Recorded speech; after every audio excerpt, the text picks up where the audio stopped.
Solo Leveling and Shangri Frontier. These two anime are the two power fantasy anime that I hold in high regard. I mean, there are ones like Overlord and Reincarnated as a Slime, stories whose power fantasy aspect I hold in high regard as well, but those stories don't focus on the power fantasy aspect as much as Solo Leveling and Shangri Frontier. In Overlord, one massive part of the story that overshadows the power fantasy aspect in my opinion is the nation building and political aspect of the story. We can see the same for Reincarnated as a Slime. So when it comes to Solo Leveling in Shangri Frontier, the power fantasy, that pure adrenaline filled fighting and battle centric aspect of those stories makes them more power fantasy in my opinion than others who may get lumped into those categories. Now that I've gotten my definition of power fantasy out of the way, let's talk about how Solo Leveling in Shangri Frontier, although obviously very similar in that they're both power fantasy, they still have differences, and despite both stories doing the same thing differently, they still manage to captivate, hype, and suck you into their respective stories. But before we go any further, please make sure to subscribe to the channel. I talk all things anime and manga, and without further ado, let's get back into the video. The story of Solo Leveling starts with our main character Sung Jin-woo, who is a very weak combatant and ranks the lowest among the grading system of the organization he is involved in, which is an E-rank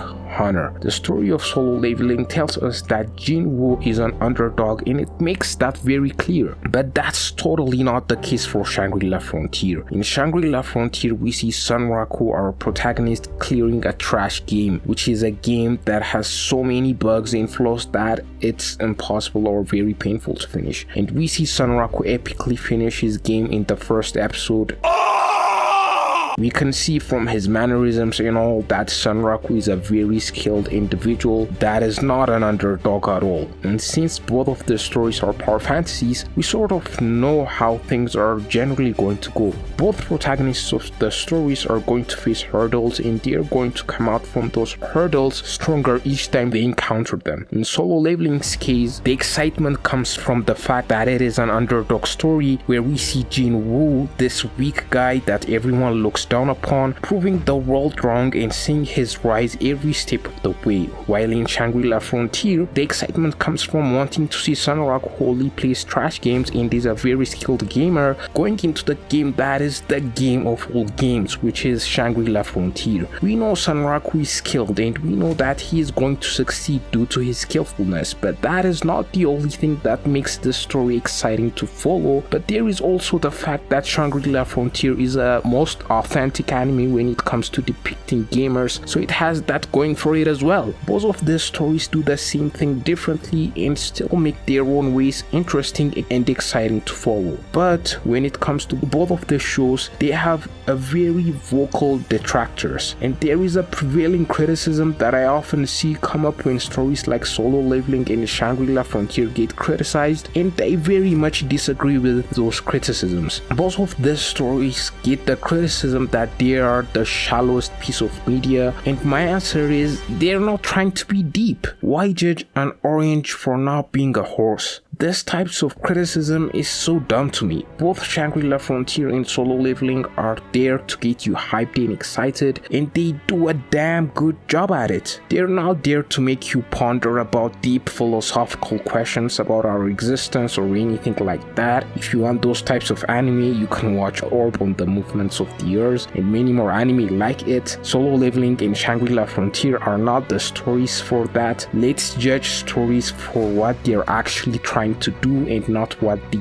didn't even attempt to do. It's like being upset at a rom-com anime for not being suspenseful enough or for it not having epic fight scenes. Rom-coms are not for that sort of stuff, and both Solo Leveling and Shangri Frontier are not there to be some thematically deep, hitting you in the feels types of stories. That is not to say they can't do that or don't do that, so I don't believe it's fair to criticize them on that basis. let's criticize stories for what they're actually trying to do. In Solo Leveling and Shangri-La Frontier, both do power fantasy exceptionally well. But one other criticism stories like these get criticized for, and I'm not that defensive about, is that they have a weak cast of character. And again, I could make the same argument about the stories being power fantasies and they don't need to focus on side characters, but in the case of Shangri-La Frontier, I really enjoy the side characters, especially Pencil-gon and Oikatsu. When we first meet Pencil-gon and Oikatsu, they weren't that friendly to Sanraku. We saw flashbacks of them in the past that they played the same games together back in the day, and we come to understand they are weirdos with quirky personalities. And when we first meet Pencil-gon, she was not friendly at all to Sanraku, so she gave off the impression that she was going to be some sort of obstacle for Sanraku to overcome, and that wasn't the case at all. We see her in the Weather Monarch and see her softer side in the way she helped Sanraku and Oikatsu throughout that battle, redeemed her character. Also Oikatsu, the pro gamer who kind of feels inadequate about himself when he gets outshined by others, him seeing Sanraku rise and wanting to not be leapfrogged,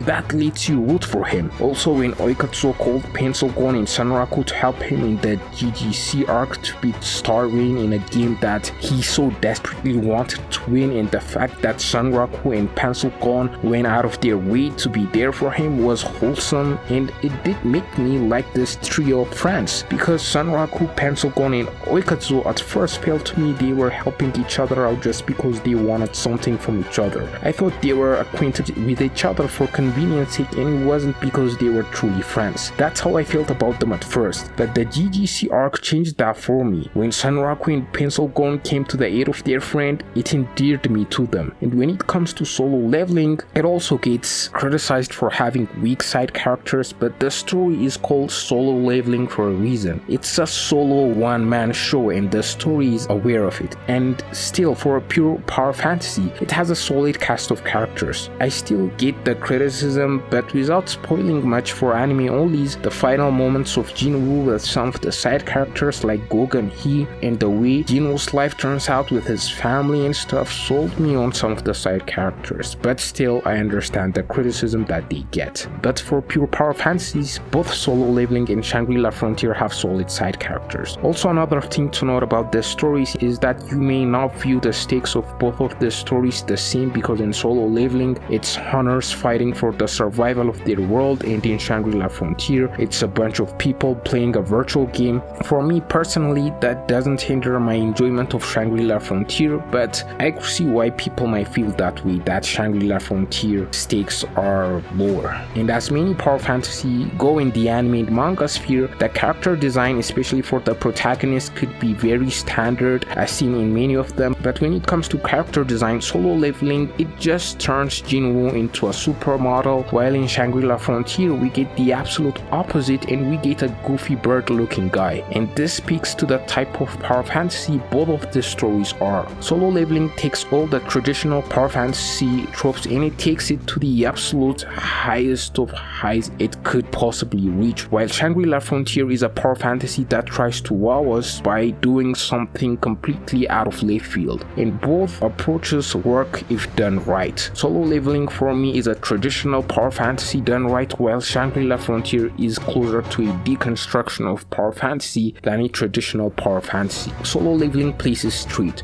You've got a weak protagonist and he's going to be encountering different hurdles and he'll level up each time he overcomes said hurdle. And the great thing about Solo Leveling is that it doesn't fall into the trap of stories that are structured this way. In stories where the protagonist gets stronger and stronger, there needs to be some sort of goal to reach and the story needs to end after that. If they overstay their welcome, it just devolves into an aimless piece of media. An example of this could be Dragon Ball, where the power just keeps escalating and the story never ends, and manga readers can attest when I say Solo Leveling did end and it was on a satisfying note. But when it comes to Shangri-La Frontier, it's not a clear-cut leveling up story where Sanraku fights a stronger boss after the other and gets stronger in the process. I mean, that does happen, but there is more dynamism to it. Sanraku doesn't really need to beat the monsters to get stronger. He could use underhanded tactics such as tricking the glass scorpions to run off a cliff to get stronger. Also, Shangri-La Frontier is not the only game Sanraku plays. There are other games he gets involved in. Also, when it comes to combating monsters, especially the really strong ones such as the 7 Colossi, it's not going to be a one-man show like how it is in Solo Leveling. I mean, the solo in Solo Leveling is there for a reason, and this is why I call Solo Leveling the best traditional power fantasy and Shangri-La Frontier the best deconstruction of power fantasy. If you agree or disagree with anything I had to say in this video, please let me know in the comments down below. Also, don't forget to subscribe, and with that said, see you guys in the next one.